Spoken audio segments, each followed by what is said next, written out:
그 생기 넘치는 풍경, 가장 번잡한 귀퉁이 한편에 마치 오랜 세월 비바람을 견뎌낸 늙은 고목처럼 미동도 없이 앉아있는 이가 하나 있었습니다.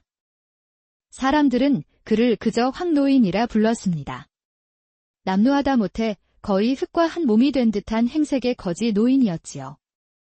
허나 그의 눈은 보통 사람의 눈이 아니었습니다. 그는 오가는 사람들의 희로애락이 아닌 그들의 손에 들린 재물에 보이지 않는 운명을 꿰뚫어 보고 있었습니다. 그 돈이 앞으로 어떤 길을 가게 될지를 환히 보고 있었지요. 그의 손에는 늘상 시커먼 조약돌 하나가 들려 있었는데 그는 구걸도 굶주림을 호소하지도 않고 하루 종일 그 돌멩이만 말없이 문지르고 있었습니다.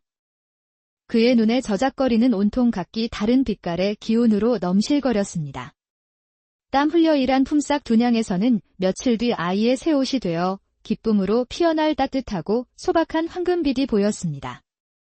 교활한 미소로 손님을 속이는 약재상의 돈에서는 머지않아 약효 없는 약을 산 이들의 원망과 한숨으로 얼룩질 차갑고 검붉은 빛이 아른거렸지요. 그날 오후 한껏 멋을 낸 젊은 양반 하나가 막 장만한 비단 두루마기를 의기양양하게 어깨에 걸치고 지나갔습니다. 사람들은 그의 호사스러운 행색을 부러운 눈으로 쳐다보았지만 황노인의 눈에는 다른 것이 보였습니다. 그 화려한 비단필에서 진흙 같은 연기가 스멀스멀 피어오르는 끔찍한 미래가 보였던 것입니다. 쯧쯧. 사흘 뒤 부주의한 촛불 하나가 저 비단은 물론 집안의 가재도구까지 모두 재로 만들겠구나. 헛된 자랑이로다. 인간의 탐욕이란 이리도 어리석고 덧없는 것을. 그는 속으로 혀를 찼지만 결코 입 밖으로 내지는 않았습니다. 또 잠시 후 한 아낙네가 근심 가득한 얼굴로 돈주머니를 꼭 쥔 채 종종 걸음으로 지나갔습니다. 병든 남편의 약값을 구하기 위해 친정에서 빌려온 돈이었지요. 하지만 황노인은 그 돈주머니에서 뿜어져 나오는 희미한 빛이 약방이 아닌 어두컴컴한 투전판으로 향하는 것을 보았습니다. 그리고 그 빛은 곧 도박에 빠진 아들의 손에서 노름빛으로 탕진되어 잿빛으로 변하며 허망하게 사라져 버렸습니다. 황노인은 아낙네의 굽은 등과 그녀에게 곧 닥쳐올 더 큰 절망을 보며 그저 무겁게 눈을 감을 뿐이었습니다. 그는 인간의 운명에 개입하는 자가 아니라 그저 모든 것을 지켜보는 방관자이기로 한 사람이었습니다. 그러던 어느 날 오후 그의 무심한 시선이 한 지점에 이르러 처음으로 강렬한 빛을 바라보기 시작했습니다. 그의 메마른 동공이 아주 오랜만에 커다랗게 열리고 있었지요. 몰락한 사대부가의 고명딸 조설화가 비장한 얼굴로 저작거리에 들어선 것이었습니다. 비록 기운 옷을 입고 있었지만 함부로 대할 수 없는 고고한 기품이 몸에 배어 있었지요. 그녀의 얼굴에는 가난의 그늘이 드리워져 있었으나 그보다 더 짙은 자존심이 엿보였습니다. 그녀는 돌아가신 아버지가 남긴 막대한 빚더미 위에서 병든 노모를 모시고 있었습니다. 그녀에게 남은 마지막 희망은 조상대대로 내려온 갑오, 월광주뿐이었습니다. 작은 비단 주머니에서 꺼낸 구슬은 대낮임에도 불구하고 스스로 은은하고 서늘한 달빛을 발하고 있었습니다. 주변의 소음이 순간 멎는 듯했고 사람들의 시선이 일제히 그 구슬에 쏠렸습니다. 하지만 황노인의 눈에는 전혀 다른 것이 보였습니다. 그는 월광주에서부터 뿜어져 나오는 앞으로 펼쳐질 거대하고도 끔찍한 미래의 궤적을 보고 있었습니다. 그 안에는 산더미처럼 쌓인 황금의 눈부신 빛이 있었고 그 황금을 차지하기 위해 흘려질 선혈의 붉은 빛이 있었습니다. 권력을 향한 검은 야망의 그림자와 믿음이 깨지는 배신의 차가운 빛까지 그 모든 운명이 월광주라는 하나의 구슬을 중심으로 거대한 맷돌처럼 얽혀 돌아가고 있었습니다. 저 작은 구슬 하나가 앞으로 한양에 휘몰아칠 거대한 피바람의 핵이었던 것입니다. 설화는 몇 군데의 보석상을 더 돌아다녔습니다. 하지만 몰락한 가문의 여식인 것을 알아본 보석상 주인들은 월광주의 가치를 일부러 깎아내리며 헐값을 제시할 뿐이었습니다. 구슬이 예쁘장하긴 하나 이런 건 저작거리에 널린 게요. 아가씨, 행색을 보니 딱하기는 하다만 내 큰 인심 써서 단 5냥을 쳐드리리다. 주인장, 그게 무슨 말씀이십니까? 이 월광주는 저희 가문에 대대로 내려온 보물 중의 보물입니다. 적어도 금 100냥은 받아야 합니다. 그녀는 점차 지쳐갔고 가난한 현실의 벽 앞에서 절망감을 느끼기 시작했습니다. 그때 화려한 행차와 함께 한 사내가 그녀의 앞을 막아섰습니다. 한양의 돈줄을 틀어쥐고 있다는 악덕거상 김주현이었지요. 그의 눈은 설화의 손에 들린 월광주에 이르러 그대로 멎었습니다. 허허. 이게 웬일인가? 천하의 기물이 어찌 이런 누추한 곳에서 먼지를 뒤집어 쓰고 있단 말인가? 김주현은 희귀한 보물을 수집하는데 병적인 집착이 있는 자였습니다. 그는 설화에게 다가가 교활한 미소를 지으며 말했지요. 여봐라 아가씨. 보물도 임자를 만나야 보물인 법. 내 천하의 보물은 모조리 내 손에 넣어야 직성이 풀리는 사람이야. 어디 보자. 그 딱한 사정. 내가 모른 척할 수 없지. 여기 10냥을 줄 터이니 그 구슬은 나에게 넘기시게. 설화는 분노와 모멸감에 얼굴이 붉어졌습니다. 싫습니다. 차라리 굶어 죽을지언정. 그런 헐갑에는 조상님께 뵐 면목이 없습니다. 설화가 단호하게 거절하고 돌아서려는 순간 김주현의 얼굴에서 미소가 사라졌습니다. 그의 눈빛이 차갑고 교활하게 변했습니다. 그는 곁에 있던 부패한 관리 이형방에게 눈짓을 보냈고 이형방은 음흉한 목소리로 설화의 귀에 속삭였습니다. 아가씨, 우리 나리의 호의를 거절하는 것은 좋지 않을 텐데. 듣자 하니 돌아가신 부친께서 생전의 나라에 큰 빚을 지셨다지.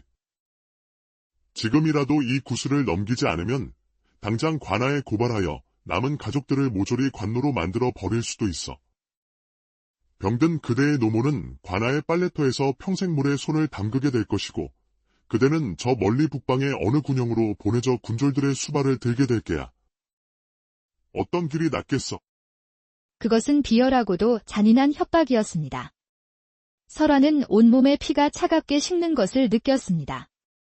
그녀는 힘없는 자신이 거대한 권력과 재력 앞에서 아무것도 할 수 없는 무력한 존재임을 깨달았습니다.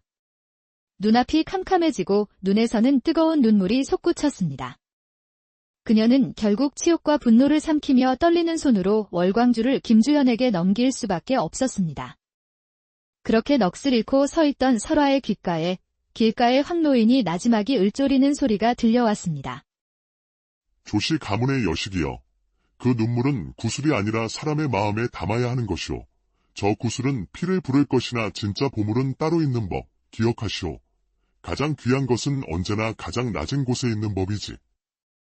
설화는 미친 노인의 헛소리라 여기며 눈물을 훔치고 걸음을 재촉했습니다. 그날 밤 김주현이 부정한 방법으로 천하의 보물을 손에 넣었다는 소문은 바람을 타고 한양의 어두운 뒷골목을 흘러 마땅히 가야 할 곳에까지 전해졌습니다.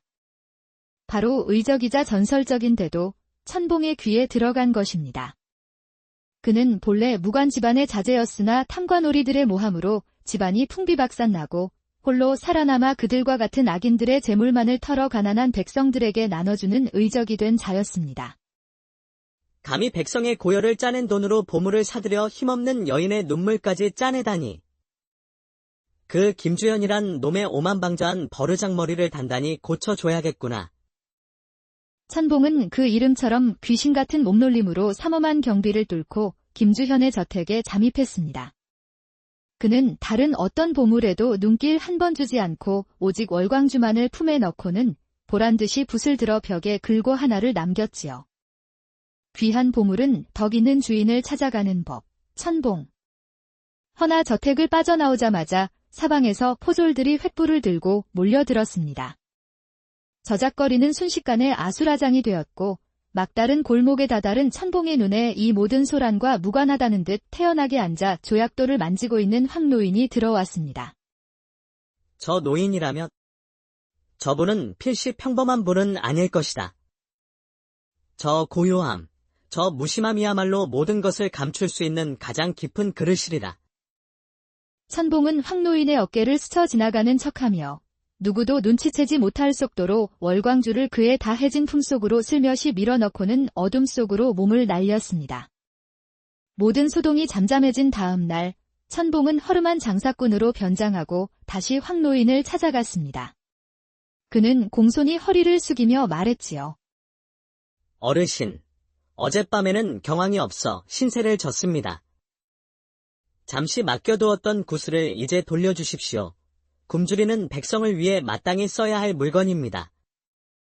황노인은 빙그레 웃으며 천봉의 눈을 빤히 들여다보았습니다. 그의 눈빛은 마치 천봉의 마음속 가장 깊은 곳까지 꿰뚫어보는 듯했습니다. 젊은이, 자네는 저 빛나는 구슬이 탐나는가? 아니면 저 구슬에 얽힌 백성의 눈물이 보이는가? 당연히 후자입니다. 제 손에 들어온 재물은 단 한 푼이라도 제 자신을 위해 쓴 적이 없습니다.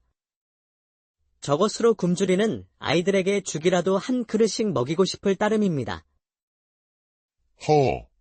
참으로 가상하구나. 허나 김주영 같은 자는 구슬 하나 잃었다고 무너지지 않는 법, 더 큰 미끼를 던져야 그 뿌리까지 뽑아낼 수 있지. 자네의 칼은 분노의 칼인가? 아니면 연민의 칼인가? 분노의 칼은 상대를 베지만 연민의 칼은 상대를 구하고 세상을 바로잡는 법이지. 황노인은 품에서 월광주가 아닌 자신이 늘 만지작거리던 시커먼 조약돌을 불쑥 내밀었습니다. 어르신, 이것은 그저 돌멩이가 아닙니까? 어찌하여 구슬 대신 이 돌을? 김주영 같은 자는 진짜 보물과 가짜 보물을 구분 못하고 오직 이야기가 있는 물건에만 환장하는 어리석은 자라네. 이제 조설하라는 아가씨를 찾아가게. 그 아가씨가 책상 앞에서 익힌 죽은 지식이 곧 자네의 손에 들린 살아있는 칼이 될 것이야. 천봉은 노인의 말을 온전히 이해할 수는 없었으나 그 비범함을 믿고 조설화를 찾아갔습니다. 초가집에서 병든 노모를 돌보며 눈물로 밤을 지새우던 설화는 천봉의 방문에 처음엔 도적이라며 경계했지만 모든 자초지종을 듣고는 깊은 생각에 잠겼습니다. 제가 가진 것이라곤 아버님께 물려받은 낡은 책 몇 권과 부질없는 글솜씨뿐입니다. 이런 죽은 지식이 어찌 칼이 된단 말씀이십니까? 그때 김주현이 보낸 듯한 왈패 몇몇이 설화의 집으로 들이닥쳤습니다. 월광주의 행방을 대라며 행패를 부리기 시작했지요. 천봉은 더 이상 지켜보지 않고 앞으로 나섰습니다. 그는 현란한 몸놀림으로 순식간에 왈패들을 제압하고 그들을 혼비백산하여 도망치게 만들었습니다. 그제야 설화는 천봉이 단순한 도적이 아니라 의로운 뜻을 품은 사람임을 깨닫고 마음의 문을 열기 시작했습니다. 알겠습니다. 제 부질없는 지식이 세상을 바로잡는 데 쓰일 수만 있다면 제 모든 것을 걸어보겠습니다. 저 교활한 뱀의 심장을 찌를 수 있는 이야기를 제가 직접 만들어내지요. 그리하여 몰락한 양반가의 슬기로운 여식과 그림자 속을 가르는 의로운 도적, 그리고 모든 것을 꿰뚫어보는 늙은 관상가의 기묘한 동행이 시작되려 하고 있었습니다. 저작거리의 시커먼 조약돌 하나가 한양 전체를 뒤흔들 거대한 계략의 씨앗이 될 줄은 아직 아무도 모르고 있었지요. 그들의 목표는 단 하나, 천하의 악당 김주현의 탐욕을 이용해 그를 뿌리째 뽑아버리는 것이었습니다. 그 거대한 계략의 중심에는 조설화의 붓굿이 있었습니다. 그날 밤, 세 사람은 인적이 드문 어느 폐사에 모였습니다. 달빛만이 부서진 불상을 희미하게 비추는 곳이었지요. 어르신, 이리 답답하게 판을 짤 것이 무엇입니까? 제가 다시 한번 저 자의 집에 잠입하여 그놈의 목에 칼을 들이대고 모든 재산을 토해내게 만들겠습니다. 젊은이, 저 자는 칼을 두려워하는 위인이 아닐세. 칼로 위협하면 당장은 목숨을 구걸하겠지만 뒤돌아서는 순간 10배, 100배는 더 지독한 독을 품고 덤벼들 것이야. 뱀을 잡으려면 뱀의 독을 이용해야 하는 법, 저 자의 독은 바로 끝을 모르는 탐욕일세. 우리는 그 탐욕이라는 독으로 저 자를 스스로 무너지게 만들어야 하네. 황노인의 말에 설화가 조용히 입을 열었습니다. 그녀의 목소리는 떨리고 있었지만 그 눈빛만은 굳은 결의로 빛나고 있었지요. 어르신의 말씀이 옳습니다. 김주현 같은 자는 힘으로 굴복시킬 수 없습니다. 허나 그는 스스로 똑똑하다 여기는 만큼 제 눈으로 직접 본 증거 앞에서는 무너질 것입니다. 그의 탐욕을 자극할 이야기를 만들어 그 이야기 속으로 스스로 걸어 들어오게 만들어야 합니다. 그날부터 설화는 두문불출하며 낡은 서책과 씨름하기 시작했습니다. 그녀는 아버지가 남긴 수많은 고서들을 뒤져 옛 시대의 문체와 종이의 질감, 수백 년 묵은 먹의 빛깔까지 연구했습니다. 그녀의 손길이 닿자 평범한 종이는 햇볕과 잿물에 그을려 금방이라도 바스러질 듯한 고문서로 변했고, 새로 간 먹물은 오래된 악교와 섞여 깊고 희미한 빛을 띠게 되었지요. 김주현 같은 자는 의심이 많아 어설픈 이야기는 믿지 않을 것이다. 허나 제 눈으로 직접 본 증거 앞에서는 탐욕이 의심을 집어삼키게 되겠지. 이야기에 씨앗을 뿌리되 그 열매는 저자가 직접 따먹게 만들어야 한다. 며칠 밤낮으로 이어진 작업 끝에 마침내 완벽한 가짜 문서 한 장이 탄생했습니다. 그 문서에는 마치 수백 년 전 어느 학자가 기록한 듯한 문체로 이렇게 적혀 있었지요. 동해 깊은 곳, 천년 묵은 청룡의 심장이 굳어진 돌이 있으니 이름하여 용심석이라. 푸른 용의 기운을 품어 만병을 다스리고 이를 얻는 자 천하의 기운을 얻어 만인지상의 자리에 오르리라. 그리고 그 옆에는 용심석의 모양을 그려 넣었는데 그 모습이 황노인의 시커먼 조약돌과 소름 돋을 정도로 똑같았습니다. 이제 미끼는 만들어졌습니다. 다음은 이 미끼를 교활한 늙은 뱀의 입에 직접 물려줄 차례였지요. 그 역할은 의적 천봉이 맡았습니다. 그는 김주현이 가장 신이 많은 정보원이자 온갖 더러운 뒷거래를 담당하는 마서방이라는 자에게 접근했습니다. 천봉은 일부러 허름한 주막에서 술에 취한 척 품에서 가짜 문서를 슬쩍 떨어뜨렸습니다. 그리고는 옆자리에서 술을 마시던 마서방이 훔쳐볼 수 있도록 동료에게 큰 소리로 떠벌렸지요. 자네 들었는가? 요즘 한양 바닥에 천하의 보물 용심석이 나타났다는 소문을. 내가 우연히 그 보물의 행방이 적힌 지도를 손에 넣었는데 이것만 있으면 벼락부자는 떼어 놓은 당상일세. 아니나 다를까 마서방의 귀가 번쩍 뜨였습니다. 그는 천봉이 자리를 비운 틈을 타 재빨리 그 문서를 베껴 적었고 한달음에 김주현에게 달려가 이 사실을 고했습니다. 나으리. 큰일 났습니다. 월광주 따위는 비교도 안 될 천하의 기물이 나타났습니다. 이름하여 용심석이라 하는데 천년 묵은 용의 심장이 굳어 만들어진 돌이라 하옵니다. 김주현은 처음에는 반신반의했지만 마서방이 베껴온 문서의 그럴듯한 내용과 천하의 기운을 얻는다는 구절에 그만 이성을 잃고 말았습니다. 그의 탐욕스러운 눈에 월광주 따위는 이제 시시한 유리구슬로 보일 뿐이었지요. 용심석이라. 그래, 그거다. 월광주 따위가 아니었어. 내 운명은 바로 그 용심석에 있었던 게야. 여봐라, 당장 한양의 모든 정보망을 풀어 그 돌의 행방을 찾아내라. 값을 얼마를 부르든 상관없다. 반드시 내 손에 넣어야 한다. 그때부터 김주현은 미친 사람처럼 용심석을 찾아 헤맸습니다. 모든 것이 황노인과 설화, 그리고 천봉이 짜놓은 판 위에서 움직이고 있었습니다. 며칠 뒤 모든 준비가 끝났습니다. 황노인과 천봉, 그리고 한결 당당해진 조설화가 마침내 김주현의 대저택 앞에 나섰습니다. 웬거지 영감과 도둑놈, 그리고 몰락한 양반 계집이 때를 지어 나를 찾아왔는가. 여기가 어디라고 감히. 썩거지지 못할까. 대감께서 그토록 애타게 찾으시는 물건이 혹 이것이 아닌가 하여 가져왔소이다. 김주현의 눈이 그대로 뒤집혔습니다. 가짜 문서에서 보았던 바로 그 용심석이었습니다. 그의 숨소리가 거칠어지고 탐욕이 이성을 완전히 집어삼키고 있었지요. 네 이놈. 그것이 바로 용심석이로구나. 그것을 어찌 내 놈이 가지고 있느냐. 당장 내놓아라. 아하, 이 돌을 줄 터이니 대감께서 그간 부정한 방법으로 모은 전 재산이 적힌 비밀 장부와 저 월광주를 내놓으시게. 대감께는 저 하찮은 재물보다 이 천하의 보물이 더 귀하지 않은가? 아, 좋다. 좋아. 거래하지. 재산이야 다시 모으면 그만.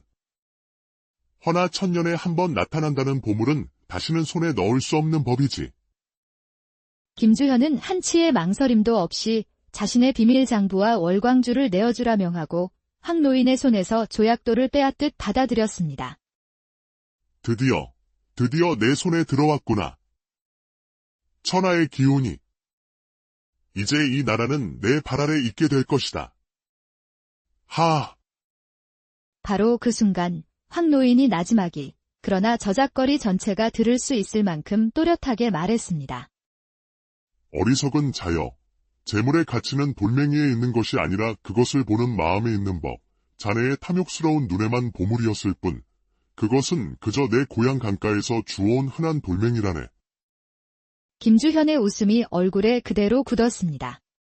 그의 손에 들린 것은 전설의 보물이 아니라 길가에 굴러다니는 차갑고 먼지 낀 돌멩이였던 것입니다. 뭐라고? 이것이 돌멩이라고. 내 이놈들이 감히 나를. 여봐라. 저놈들을 당장. 허나 때는 늦었습니다. 천봉은 이미 김주현의 죄악이 담긴 장부를 포도청에 넘긴 후였고 대문 밖에서는 역적 김주현을 체포하라는 외침과 함께 쇠사슬 소리를 내며 포졸들이 들이닥치고 있었지요. 모든 것을 잃은 김주현은 관하로 끌려가 죗값을 치르게 되었고 그의 재산은 천봉과 설화의 손을 거쳐 굶주리는 백성들에게 모두 돌아갔습니다. 설화는 그 돈으로 가문의 빚을 모두 갚고 남은 돈으로는 저작거리에 작은 글방을 여러 가난한 아이들을 가르치기 시작했지요. 월광주는 원래 있어야 할 곳인 금강산의 한 사찰에 시주되어 모든 이가 그 청아한 빛을 볼 수 있게 되었습니다. 며칠 뒤 천봉과 설화가 황 노인을 찾아와 깊이 허리를 숙였습니다. 어르신 덕분에 세상에 큰 빚을 갚았습니다. 어르신의 지혜가 아니었다면 저희는 아직도 어둠 속을 헤매고 있었을 겁니다. 이 은혜를 어찌 갚아야 할지 모르겠습니다. 어르신께서 저희에게 주신 것은 재물이 아니라 세상을 바로 볼 수 있는 눈이었습니다. 황 노인은 그저 손을 저을 뿐이었습니다. 그의 손에는 이제 시커먼 조약돌 대신 아무렇게나 깎은 나무 조각 하나가 들려 있었지요. 나는 아무것도 한 것이 없네. 그저 황금이 제 갈 길을 갔을 뿐이지. 탐욕스러운 주인을 버리고 제 무게를 감당할 줄 아는 새로운 주인을 찾아간 것뿐이야. 진정한 재물의 주인이란 금괴를 창고에 쌓아두는 자가 아니라 마음의 창고에 덕을 쌓는 자라는 것을 이제 알았는가? 재물의 운명은 돌고 돌아 마침내 올바른 주인을 찾은 것이지요. 한양 저작거리의 이 기묘한 이야기는 진정한 보물은 빛나는 황금이 아니라 세상을 바로 보려는 곳고 어진 마음에 있다는 것을 오늘날까지도 우리에게 그 생기 넘치는 풍경, 가장 번잡한 귀퉁이 한편에 마치 오랜 세월 비바람을 견뎌낸 늙은 고목처럼 미동도 없이 앉아있는 이가 하나 있었습니다. 사람들은 그를 그저 황노인이라 불렀습니다. 남루하다 못해 거의 흙과 한 몸이 된 듯한 행색의 거지 노인이었지요. 허나 그의 눈은 보통 사람의 눈이 아니었습니다. 그는 오가는 사람들의 희로애락이 아닌 그들의 손에 들린 재물에 보이지 않는 운명을 꿰뚫어 보고 있었습니다. 그 돈이 앞으로 어떤 길을 가게 될지를 환히 보고 있었지요. 그의 손에는 늘상 시커먼 조약돌 하나가 들려 있었는데 그는 구걸도 굶주림을 호소하지도 않고 하루 종일 그 돌멩이만 말없이 문지르고 있었습니다. 그의 눈에 저작거리는 온통 각기 다른 빛깔의 기운으로 넘실거렸습니다. 땀 흘려 일한 품삯 두냥에서는 며칠 뒤 아이의 새 옷이 되어 기쁨으로 피어날 따뜻하고 소박한 황금빛이 보였습니다. 교활한 미소로 손님을 속이는 약재상의 돈에서는 머지않아 약효 없는 약을 산 이들의 원망과 한숨으로 얼룩질 차갑고 검붉은 빛이 아른거렸지요. 그날 오후 한껏 멋을 낸 젊은 양반 하나가 막 장만한 비단 두루마기를 의기양양하게 어깨에 걸치고 지나갔습니다. 사람들은 그의 호사스러운 행색을 부러운 눈으로 쳐다보았지만 황 노인의 눈에는 다른 것이 보였습니다. 그 화려한 비단필에서 진흙 같은 연기가 스멀스멀 피어오르는 끔찍한 미래가 보였던 것입니다. 쯧쯧. 사흘 뒤 부주의한 촛불 하나가 저 비단은 물론 집안의 가재도구까지 모두 재로 만들겠구나. 헛된 자랑이로다. 인간의 탐욕이란 이리도 어리석고 덧없는 것을. 그는 속으로 혀를 찼지만 결코 입 밖으로 내지는 않았습니다.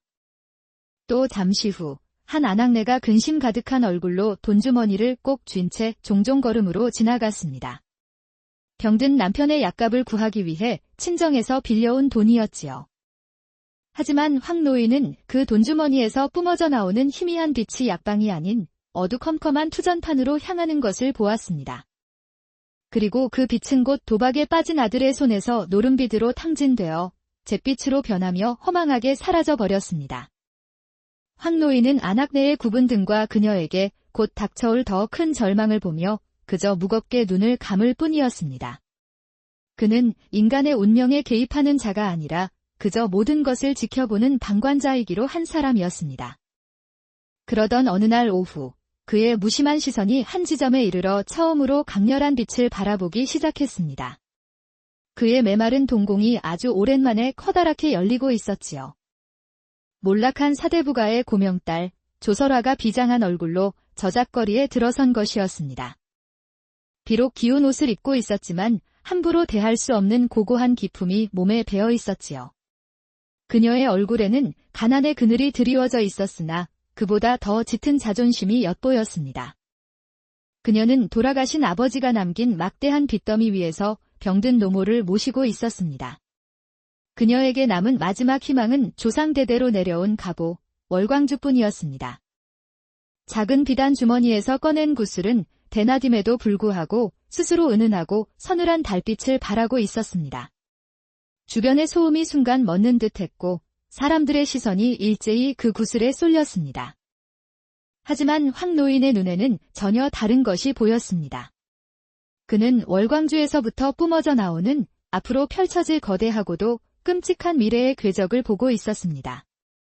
그 안에는 산더미처럼 쌓인 황금의 눈부신 빛이 있었고 그 황금을 차지하기 위해 흘려질 선혈의 붉은 빛이 있었습니다. 권력을 향한 검은 야망의 그림자와 믿음이 깨지는 배신의 차가운 빛까지 그 모든 운명이 월광주라는 하나의 구슬을 중심으로 거대한 맷돌처럼 얽혀 돌아가고 있었습니다. 저 작은 구슬 하나가 앞으로 한양에 휘몰아칠 거대한 피바람의 핵이었던 것입니다. 설화는 몇 군데의 보석상을 더 돌아다녔습니다. 하지만 몰락한 가문의 여식인 것을 알아본 보석상 주인들은 월광주의 가치를 일부러 깎아내리며 헐값을 제시할 뿐이었습니다. 구슬이 예쁘장하긴 하나 이런 건 저작거리에 널린 게요. 아가씨, 행색을 보니 딱하기는 하다만 내 큰 인심 써서 단 5냥을 쳐드리리다. 주인장, 그게 무슨 말씀이십니까? 이 월광주는 저희 가문에 대대로 내려온 보물 중의 보물입니다. 적어도 금 100냥은 받아야 합니다. 그녀는 점차 지쳐갔고 가난한 현실의 벽 앞에서 절망감을 느끼기 시작했습니다. 그때 화려한 행차와 함께 한 사내가 그녀의 앞을 막아섰습니다. 한양의 돈줄을 틀어쥐고 있다는 악덕거상 김주현이었지요. 그의 눈은 설화의 손에 들린 월광주에 이르러 그대로 멎었습니다. 허허. 이게 웬일인가? 천하의 기물이 어찌 이런 누추한 곳에서 먼지를 뒤집어 쓰고 있단 말인가? 김주현은 희귀한 보물을 수집하는데 병적인 집착이 있는 자였습니다. 그는 설화에게 다가가 교활한 미소를 지으며 말했지요. 여봐라 아가씨. 보물도 임자를 만나야 보물인 법. 내 천하의 보물은 모조리 내 손에 넣어야 직성이 풀리는 사람이야. 어디 보자. 그 딱한 사정. 내가 모른 척할 수 없지. 여기 10냥을 줄 터이니 그 구슬은 나에게 넘기시게. 설화는 분노와 모멸감에 얼굴이 붉어졌습니다. 싫습니다. 차라리 굶어 죽을지언정 그런 헐값에는 조상님께 뵐 면목이 없습니다. 설화가 단호하게 거절하고 돌아서려는 순간 김주현의 얼굴에서 미소가 사라졌습니다. 그의 눈빛이 차갑고 교활하게 변했습니다. 그는 곁에 있던 부패한 관리 이형방에게 눈짓을 보냈고 이형방은 음흉한 목소리로 설화의 귀에 속삭였습니다. 아가씨, 우리 나리의 호의를 거절하는 것은 좋지 않을 텐데. 듣자 하니 돌아가신 부친께서 생전의 나라에 큰 빚을 지셨다지. 지금이라도 이 구슬을 넘기지 않으면 당장 관아에 고발하여 남은 가족들을 모조리 관노로 만들어 버릴 수도 있어. 병든 그대의 노모는 관아의 빨래터에서 평생 물에 손을 담그게 될 것이고, 그대는 저 멀리 북방의 어느 군영으로 보내져 군졸들의 수발을 들게 될 게야. 어떤 길이 낫겠어? 그것은 비열하고도 잔인한 협박이었습니다. 설화는 온몸의 피가 차갑게 식는 것을 느꼈습니다. 그녀는 힘없는 자신이 거대한 권력과 재력 앞에서 아무것도 할 수 없는 무력한 존재임을 깨달았습니다. 눈앞이 캄캄해지고 눈에서는 뜨거운 눈물이 솟구쳤습니다. 그녀는 결국 치욕과 분노를 삼키며 떨리는 손으로 월광주를 김주현에게 넘길 수밖에 없었습니다. 그렇게 넋을 잃고 서 있던 설화의 귓가에 길가의 황노인이 나지막이 을조리는 소리가 들려왔습니다. 조씨 가문의 여식이여. 그 눈물은 구슬이 아니라 사람의 마음에 담아야 하는 것이오. 저 구슬은 피를 부를 것이나 진짜 보물은 따로 있는 법, 기억하시오. 가장 귀한 것은 언제나 가장 낮은 곳에 있는 법이지. 설화는 미친 노인의 헛소리라 여기며 눈물을 훔치고 걸음을 재촉했습니다. 그날 밤 김주현이 부정한 방법으로 천하의 보물을 손에 넣었다는 소문은 바람을 타고 한양의 어두운 뒷골목을 흘러 마땅히 가야 할 곳에까지 전해졌습니다. 바로 의적이자 전설적인 대도 천봉의 귀에 들어간 것입니다. 그는 본래 무관 집안의 자제였으나 탐관오리들의 모함으로 집안이 풍비박산나고 홀로 살아남아 그들과 같은 악인들의 재물만을 털어 가난한 백성들에게 나눠주는 의적이 된 자였습니다. 감히 백성의 고열을 짜낸 돈으로 보물을 사들여 힘없는 여인의 눈물까지 짜내다니. 그 김주현이란 놈의 오만방자한 버르장머리를 단단히 고쳐줘야겠구나. 천봉은 그 이름처럼 귀신 같은 몸놀림으로 삼엄한 경비를 뚫고 김주현의 저택에 잠입했습니다. 그는 다른 어떤 보물에도 눈길 한 번 주지 않고 오직 월광주만을 품에 넣고는 보란듯이 붓을 들어 벽에 글고 하나를 남겼지요.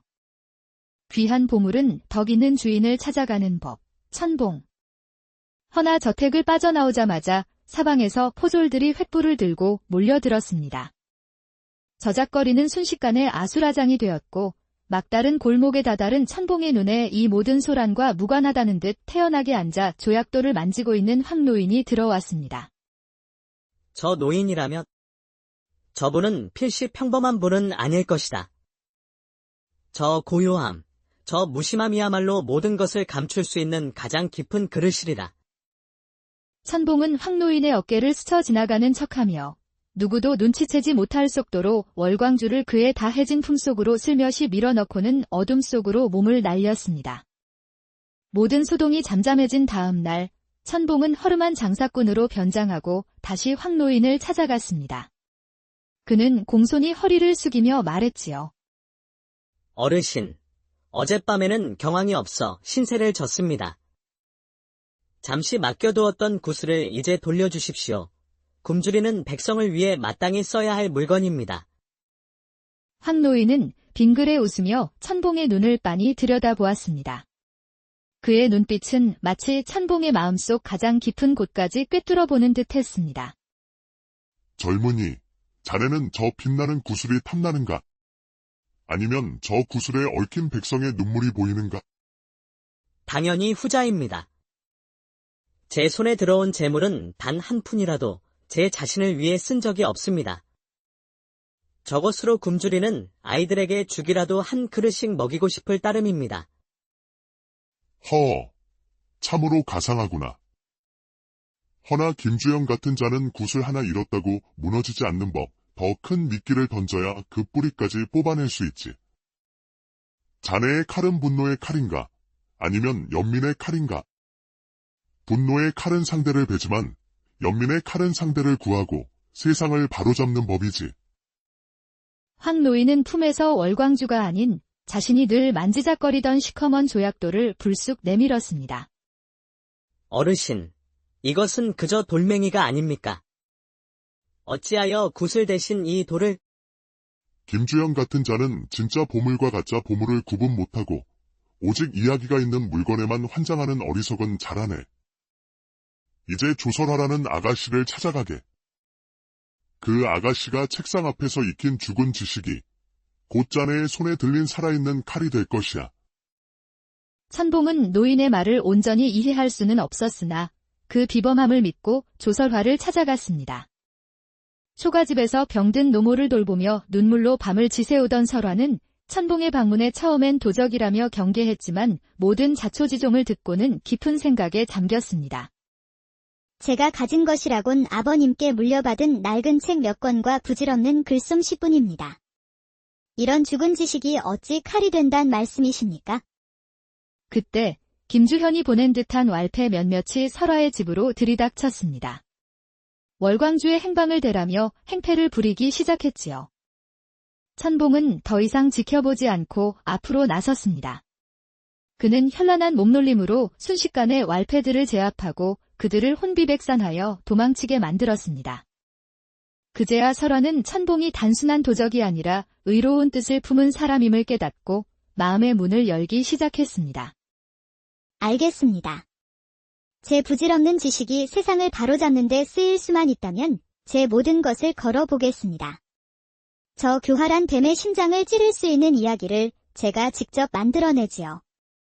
그리하여 몰락한 양반가의 슬기로운 여식과 그림자 속을 가르는 의로운 도적, 그리고 모든 것을 꿰뚫어보는 늙은 관상가의 기묘한 동행이 시작되려 하고 있었습니다. 저작거리의 시커먼 조약돌 하나가 한양 전체를 뒤흔들 거대한 계략의 씨앗이 될 줄은 아직 아무도 모르고 있었지요. 그들의 목표는 단 하나, 천하의 악당 김주현의 탐욕을 이용해 그를 뿌리째 뽑아버리는 것이었습니다. 그 거대한 계략의 중심에는 조설화의 붓굿이 있었습니다. 그날 밤, 세 사람은 인적이 드문 어느 폐사에 모였습니다. 달빛만이 부서진 불상을 희미하게 비추는 곳이었지요. 어르신, 이리 답답하게 판을 짤 것이 무엇입니까? 제가 다시 한번 저 자의 집에 잠입하여 그놈의 목에 칼을 들이대고 모든 재산을 토해내게 만들겠습니다. 젊은이, 저 자는 칼을 두려워하는 위인이 아닐세.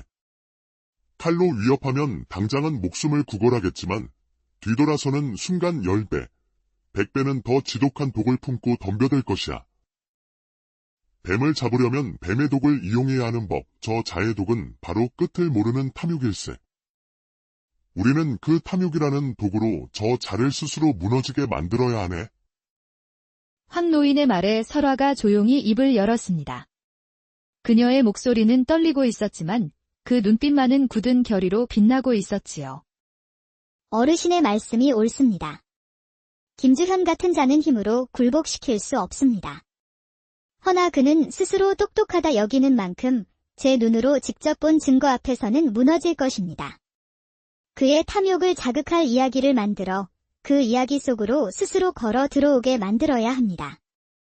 그날부터 설화는 두문불출하며 낡은 서책과 씨름하기 시작했습니다.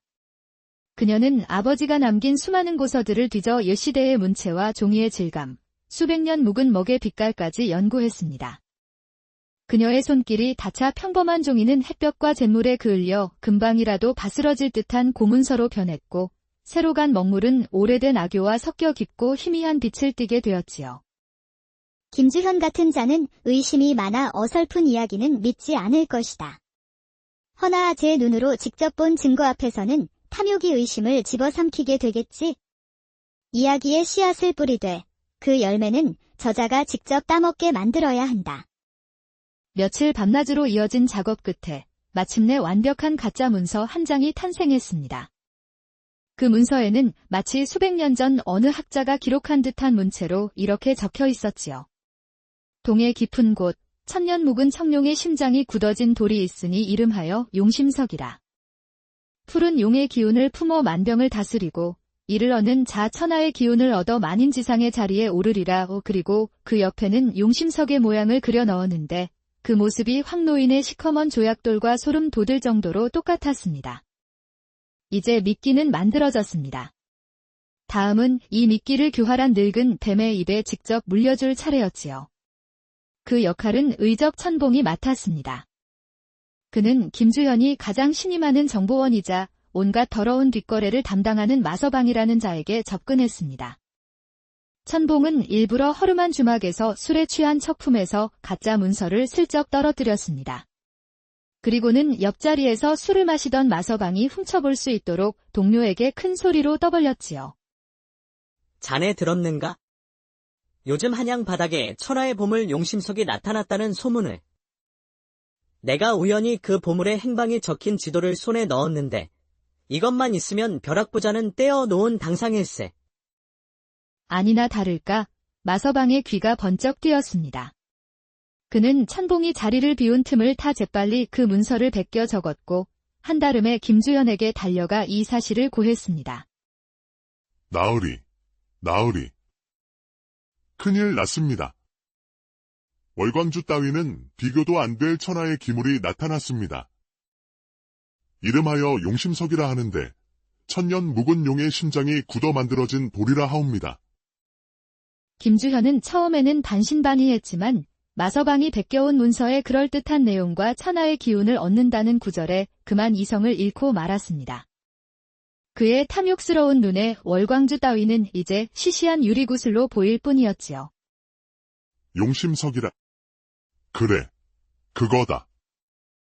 월광주 따위가 아니었어. 내 운명은 바로 그 용심석에 있었던 게야. 여봐라, 당장 한양의 모든 정보망을 풀어 그 돌의 행방을 찾아내라. 값을 얼마를 부르든 상관없다. 반드시 내 손에 넣어야 한다. 그때부터 김주현은 미친 사람처럼 용심석을 찾아 헤맸습니다. 모든 것이 황노인과 설화, 그리고 천봉이 짜놓은 판 위에서 움직이고 있었습니다. 며칠 뒤 모든 준비가 끝났습니다. 황노인과 천봉, 그리고 한결 당당해진 조설화가 마침내 김주현의 대저택 앞에 나섰습니다. 웬거지 영감과 도둑놈, 그리고 몰락한 양반 계집이 때를 지어 나를 찾아왔는가. 여기가 어디라고 감히 썩거지지 못할까. 대감께서 그토록 애타게 찾으시는 물건이 혹 이것이 아닌가 하여 가져왔소이다. 김주현의 눈이 그대로 뒤집혔습니다. 가짜 문서에서 보았던 바로 그 용심석이었습니다. 그의 숨소리가 거칠어지고 탐욕이 이성을 완전히 집어삼키고 있었지요. 네 이놈.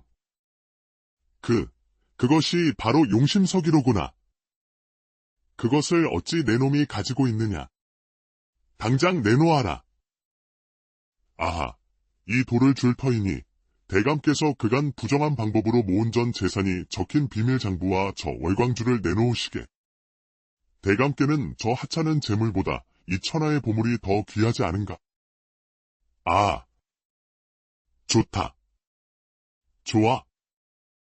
거래하지. 재산이야 다시 모으면 그만. 허나 천년에 한 번 나타난다는 보물은 다시는 손에 넣을 수 없는 법이지. 김주현은 한치의 망설임도 없이 자신의 비밀 장부와 월광주를 내어주라 명하고 황노인의 손에서 조약돌을 빼앗듯 받아들였습니다. 드디어 내 손에 들어왔구나. 천하의 기운이. 이제 이 나라는 내 발 아래 있게 될 것이다. 하! 바로 그 순간 황노인이 나지막이 그러나 저작거리 전체가 들을 수 있을 만큼 또렷하게 말했습니다. 어리석은 자여, 재물의 가치는 돌멩이에 있는 것이 아니라 그것을 보는 마음에 있는 법. 자네의 탐욕스러운 눈에만 보물이었을 뿐, 그것은 그저 내 고향 강가에서 주워온 흔한 돌멩이라네. 김주현의 웃음이 얼굴에 그대로 굳었습니다. 그의 손에 들린 것은 전설의 보물이 아니라 길가에 굴러다니는 차갑고 먼지 낀 돌멩이였던 것입니다. 뭐라고? 이것이 돌멩이라고. 내 이놈들이 감히 나를. 여봐라. 저놈들을 당장. 허나 때는 늦었습니다. 천봉은 이미 김주현의 죄악이 담긴 장부를 포도청에 넘긴 후였고 대문 밖에서는 역적 김주현을 체포하라는 외침과 함께 쇠사슬 소리를 내며 포졸들이 들이닥치고 있었지요. 모든 것을 잃은 김주현은 관하로 끌려가 죗값을 치르게 되었고 그의 재산은 천봉과 설화의 손을 거쳐 굶주리는 백성들에게 모두 돌아갔습니다. 설화는 그 돈으로 가문의 빚을 모두 갚고 남은 돈으로는 저작거리에 작은 글방을 여러 가난한 아이들을 가르치기 시작했지요. 월광주는 원래 있어야 할 곳인 금강산의 한 사찰에 시주되어 모든 이가 그 청아한 빛을 볼 수 있게 되었습니다. 며칠 뒤 천봉과 설화가 황노인을 찾아와 깊이 허리를 숙였습니다. 어르신 덕분에 세상에 큰 빚을 갚았습니다. 어르신의 지혜가 아니었다면 저희는 아직도 어둠 속을 헤매고 있었을 겁니다. 이 은혜를 어찌 갚아야 할지 모르겠습니다.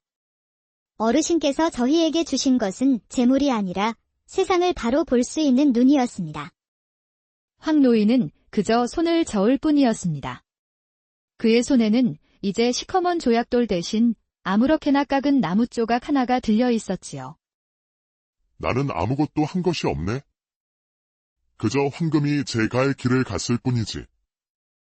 탐욕스러운 주인을 버리고 제 무게를 감당할 줄 아는 새로운 주인을 찾아간 것뿐이야.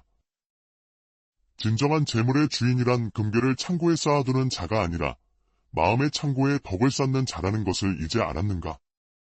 재물의 운명은 돌고 돌아 마침내 올바른 주인을 찾은 것이지요.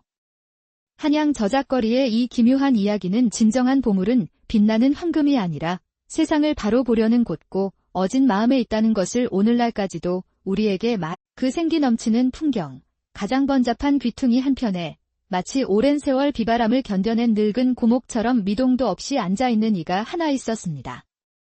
사람들은 그를 그저 황노인이라 불렀습니다. 남루하다 못해 거의 흙과 한 몸이 된 듯한 행색의 거지 노인이었지요. 허나 그의 눈은 보통 사람의 눈이 아니었습니다. 그는 오가는 사람들의 희로애락이 아닌 그들의 손에 들린 재물에 보이지 않는 운명을 꿰뚫어 보고 있었습니다. 그 돈이 앞으로 어떤 길을 가게 될지를 환히 보고 있었지요.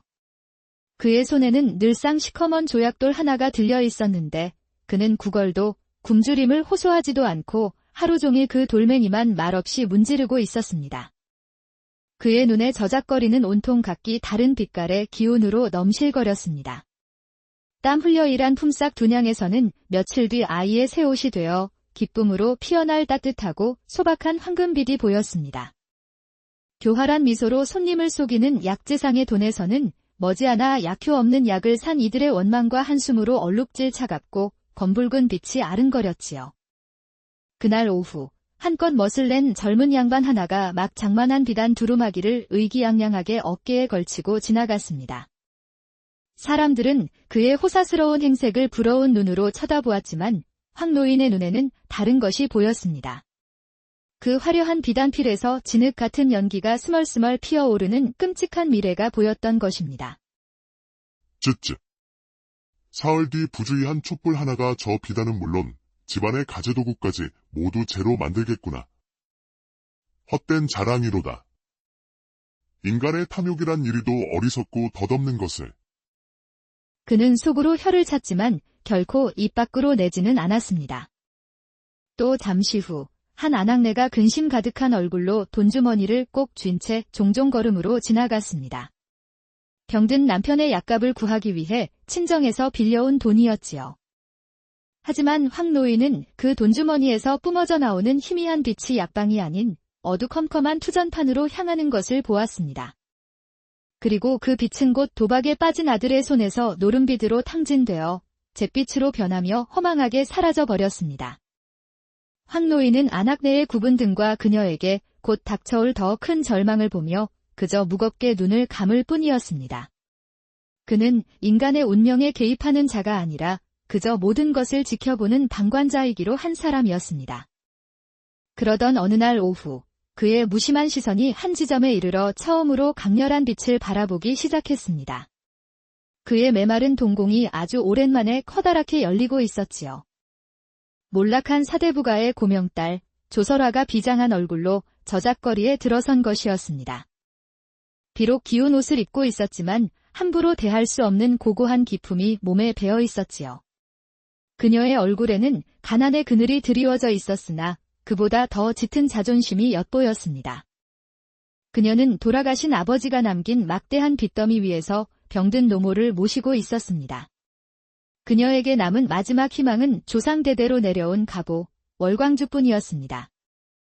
작은 비단 주머니에서 꺼낸 구슬은 대낮임에도 불구하고 스스로 은은하고 서늘한 달빛을 발하고 있었습니다. 주변의 소음이 순간 멎는 듯했고 사람들의 시선이 일제히 그 구슬에 쏠렸습니다. 하지만 황 노인의 눈에는 전혀 다른 것이 보였습니다. 그는 월광주에서부터 뿜어져 나오는 앞으로 펼쳐질 거대하고도 끔찍한 미래의 궤적을 보고 있었습니다.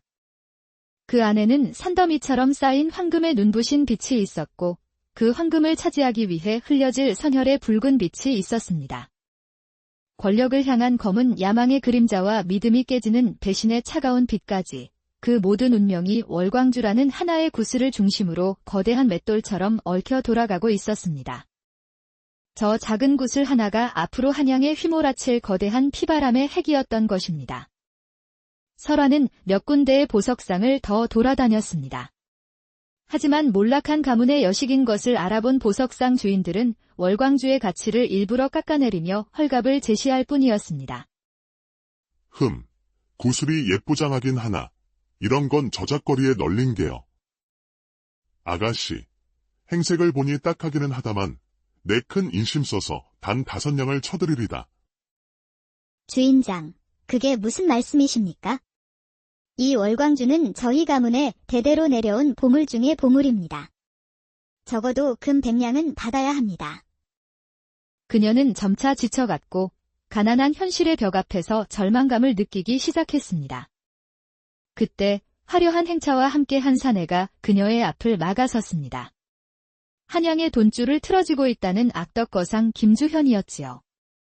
그의 눈은 설화의 손에 들린 월광주에 이르러 그대로 멎었습니다. 허허. 이게 웬일인가? 천하의 기물이 어찌 이런 누추한 곳에서 먼지를 뒤집어 쓰고 있단 말인가? 김주현은 희귀한 보물을 수집하는데 병적인 집착이 있는 자였습니다. 그는 설화에게 다가가 교활한 미소를 지으며 말했지요. 여봐라 아가씨. 보물도 임자를 만나야 보물인 법. 내 천하의 보물은 모조리 내 손에 넣어야 직성이 풀리는 사람이야. 어디 보자. 그 딱한 사정. 내가 모른 척할 수 없지. 여기 10냥을 줄 터이니 그 구슬은 나에게 넘기시게. 설화는 분노와 모멸감에 얼굴이 붉어졌습니다. 싫습니다. 차라리 굶어 죽을지언정 그런 헐값에는 조상님께 뵐 면목이 없습니다. 설화가 단호하게 거절하고 돌아서려는 순간 김주현의 얼굴에서 미소가 사라졌습니다. 그의 눈빛이 차갑고 교활하게 변했습니다.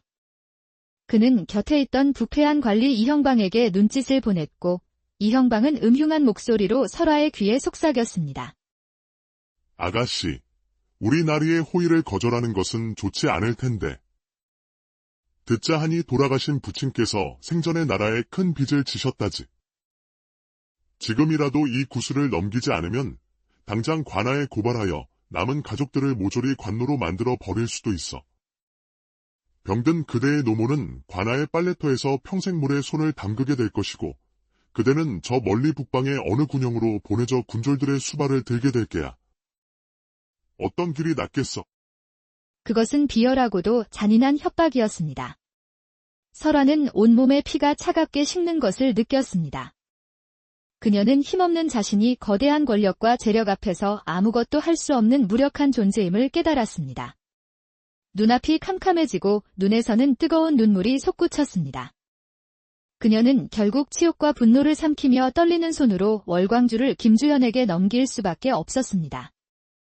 그렇게 넋을 잃고 서 있던 설화의 귓가에 길가의 황노인이 나지막이 을조리는 소리가 들려왔습니다.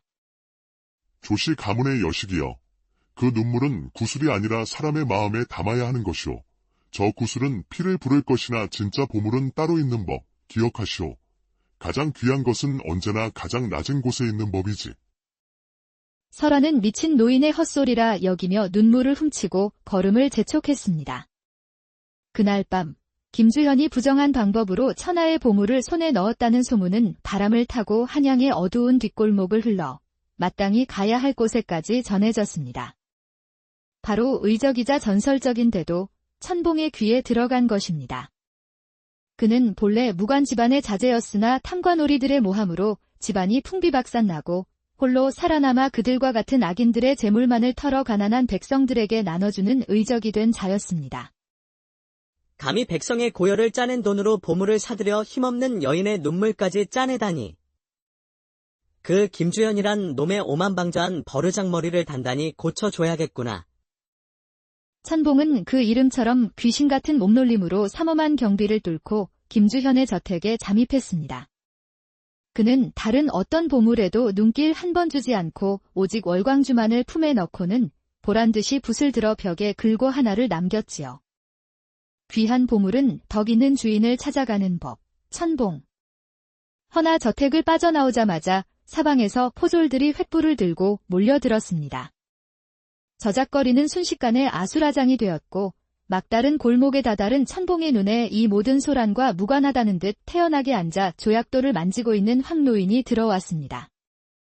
저 노인이라면 저분은 필시 평범한 분은 아닐 것이다. 저 고요함, 저 무심함이야말로 모든 것을 감출 수 있는 가장 깊은 그릇이리라.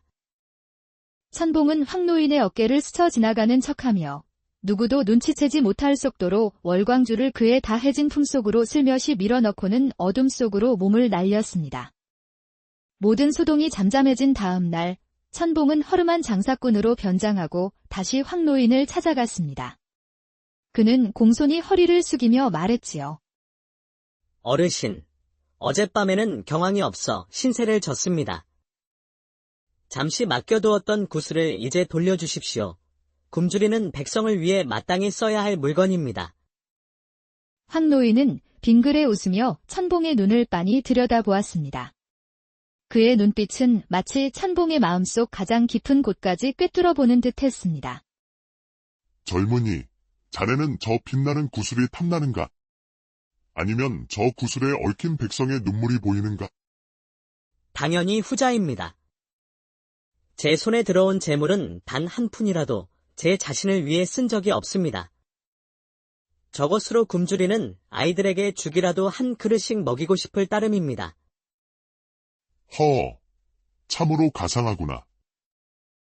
허나 김주영 같은 자는 구슬 하나 잃었다고 무너지지 않는 법, 더 큰 미끼를 던져야 그 뿌리까지 뽑아낼 수 있지.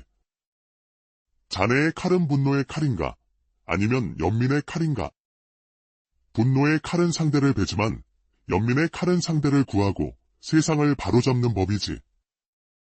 황 노인은 품에서 월광주가 아닌 자신이 늘 만지작거리던 시커먼 조약돌을 불쑥 내밀었습니다. 어르신, 이것은 그저 돌멩이가 아닙니까? 어찌하여 구슬 대신 이 돌을? 김주영 같은 자는 진짜 보물과 가짜 보물을 구분 못하고 오직 이야기가 있는 물건에만 환장하는 어리석은 자라네. 이제 조설하라는 아가씨를 찾아가게. 그 아가씨가 책상 앞에서 익힌 죽은 지식이 곧 자네의 손에 들린 살아있는 칼이 될 것이야. 천봉은 노인의 말을 온전히 이해할 수는 없었으나 그 비범함을 믿고 조설화를 찾아갔습니다. 초가집에서 병든 노모를 돌보며 눈물로 밤을 지새우던 설화는 천봉의 방문에 처음엔 도적이라며 경계했지만 모든 자초지종을 듣고는 깊은 생각에 잠겼습니다. 제가 가진 것이라곤 아버님께 물려받은 낡은 책 몇 권과 부질없는 글솜씨뿐입니다. 이런 죽은 지식이 어찌 칼이 된단 말씀이십니까? 그때 김주현이 보낸 듯한 왈패 몇몇이 설화의 집으로 들이닥쳤습니다. 월광주의 행방을 대라며 행패를 부리기 시작했지요. 천봉은 더 이상 지켜보지 않고 앞으로 나섰습니다. 그는 현란한 몸놀림으로 순식간에 왈패들을 제압하고 그들을 혼비백산하여 도망치게 만들었습니다. 그제야 설화는 천봉이 단순한 도적이 아니라 의로운 뜻을 품은 사람임을 깨닫고 마음의 문을 열기 시작했습니다. 알겠습니다. 제 부질없는 지식이 세상을 바로잡는 데 쓰일 수만 있다면 제 모든 것을 걸어보겠습니다. 저 교활한 뱀의 심장을 찌를 수 있는 이야기를 제가 직접 만들어내지요. 그리하여 몰락한 양반가의 슬기로운 여식과 그림자 속을 가르는 의로운 도적, 그리고 모든 것을 꿰뚫어보는 늙은 관상가의 기묘한 동행이 시작되려 하고 있었습니다. 저작거리의 시커먼 조약돌 하나가 한양 전체를 뒤흔들 거대한 계략의 씨앗이 될 줄은 아직 아무도 모르고 있었지요. 그들의 목표는 단 하나, 천하의 악당 김주현의 탐욕을 이용해 그를 뿌리째 뽑아버리는 것이었습니다.